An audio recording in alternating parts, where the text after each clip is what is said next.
সাজ্জাদ ভাই।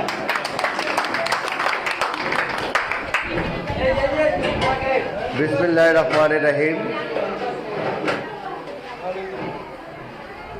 জিঞ্জিরা রসুলপুর একতা সংঘের পক্ষে থেকে আজকে এই 40তম কর্মসূচি খিচুড়ি বিতরণের এই কর্মসূচির সম্মানীয় উপদেষ্টা সম্মানীয় সভাপতি, আপনাদের সকলের জনপ্রিয় নেতা, আপনাদের এই সন্তান, এই জিঞ্জিরার কৃতি সন্তান, আমার মামা জনাব হাজী কামরুজ্জামান কামরুল বাবা উপস্থিত, আপনাদের সংগঠনের প্রতিষ্ঠাতা সভাপতি জনাব মোহাম্মদ ওয়াহাব,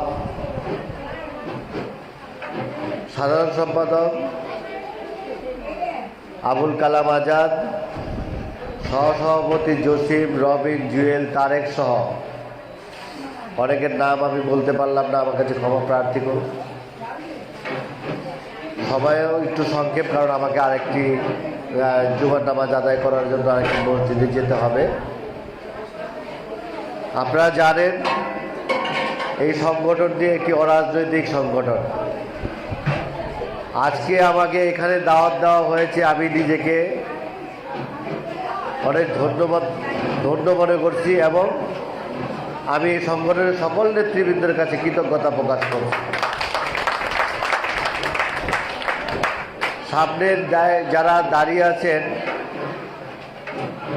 আমাদের এই খিচুড়ি কর্মসূচিতে অংশগ্রহণ করেছেন,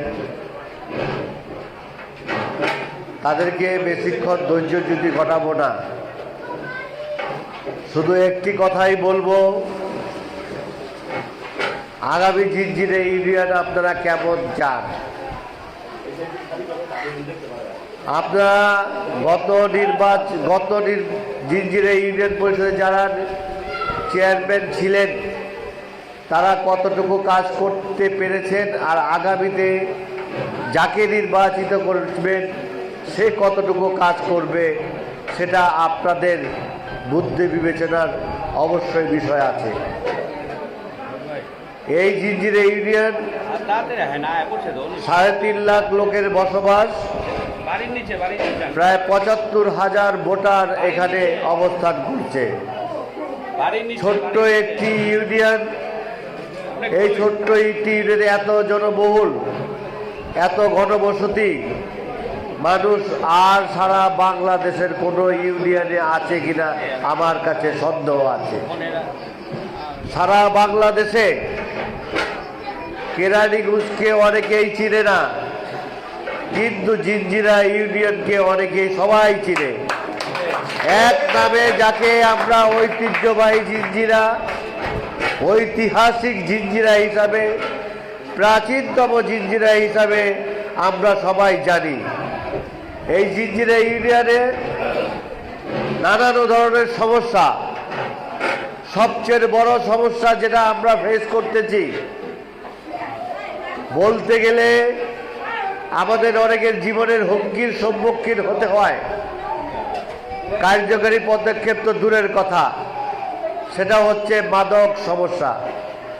এই মাদককে আমার শরীরের এক বিন্দু রক্ত থাকা পর্যন্ত আমি আপনাদের কাছে ঘোষণা দিয়ে যাচ্ছি, মাদককে অবশ্যই নির্মূল করে ছাড়বো ইনশাল্লাহ।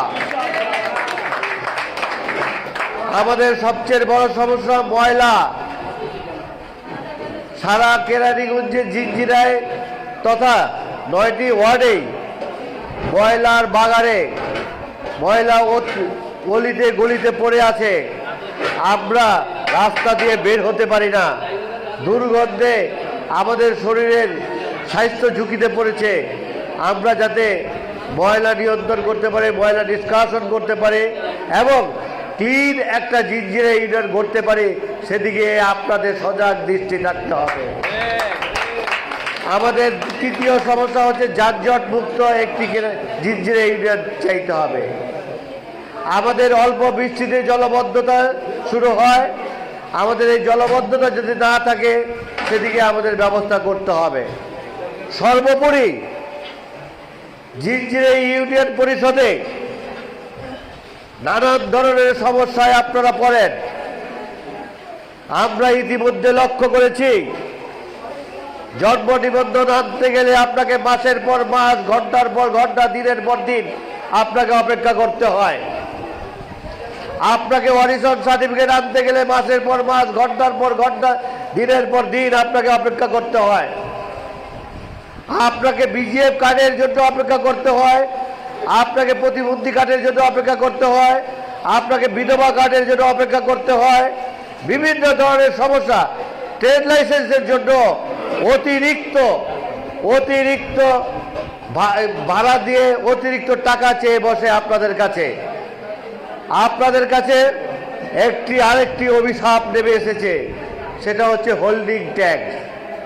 হোল্ডিং ট্যাক্সের নামেও আমাদেরকে বিভিন্নভাবে হয়রানি করা হচ্ছে।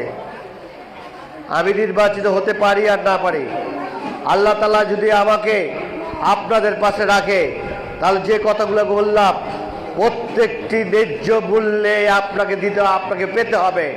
24 ঘন্টার মধ্যে আপনাকে জন্ম নিবন্ধনের কার্ড পেতে হবে। 24 ঘন্টার মধ্যে আপনাকে অরিজিন সার্টিফিকেট পেতে হবে। এর জন্য যা যা করা দরকার ইনশাল্লাহ আমি আপনাদের জন্য করে যাব। আরেক